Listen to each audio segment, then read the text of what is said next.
አሁንም ሄርሜላን ራቂ ብዬ እሱ የሚተውበት አይነት ወይ ደግሞ እኔ ደግሞ ዝም ምልበት ምንም አይነት መንገድ የለኝም። ምክንያቱም ሄርሜላ ሳትፈልገውም ደርሶባታል፣ እየመጣባትም ነው፣ ጭራሽም እያንገላታት ስሉ እኔም ደግሞ ያንን ነገር ደግሞ ምላሽ እፈልጋለሁ፣ ልበቀለው እፈልጋለሁ። ሚኪ ያ ነገር ይቁም። ለምን አብርሃምማ ሚኪ እንዴት አለ መሰለ፣ አሁን ምሳሌ እኔ ና አልኩ ዝም ብለህ የምትመጣ ከሆነ አሁን ምሳሌ በሰላም ነው ለምን ፈለከኝ? አይ ማናገር ጉዳይ አለ። እኔ እናንተ ዝም ብሎ የሚያገናኘኝ ነገር የለም አይደለ? ተረዳኛ። እኔ እናንተ ምናልባት ብንገናኝ ለቁም ነገር ነው፣ የሆነ ሰዓትም ተገናኘን ቁም ነገር አውርተን ተለያየን። ዛሬም ላይ የምናወራው ቁም ነገር ነው። ሄርሜላ ግን እሱ በጠራት ቁጥር እሺ ብላ ተነስታ የምትሄድ ከሆነ በደወለላት ቁጥር ነይ ሲላት እሺ ብላ የምትሄድ ከሆነ ያ ነገር እንዴት ይሆናል?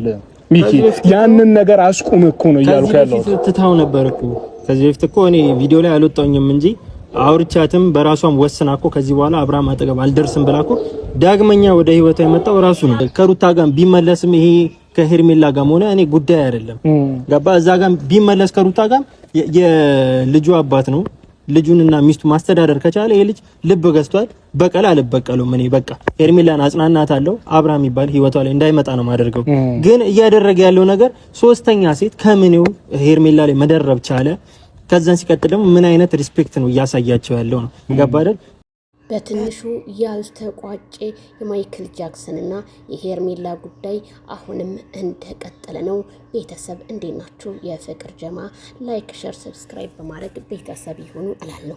ታዲያ አቶ ሚኪ እንግዲህ እህቴን እንዴት ሶስተኛ ላይ አንጥቶ እንዴት ይጫወትባታል በማለት ሚኪ ለደብ ምላሽ ሰጠ። ዲቪም አዎ ተጫውቶባታል፣ በሴት ልጅ ሶስተኛ ሴት አንጥቶ እኛም ገርሞናል እያሉ ወንድማ ቸውን በአደባባይ ላይ እየተናገሩ ይገኛሉ።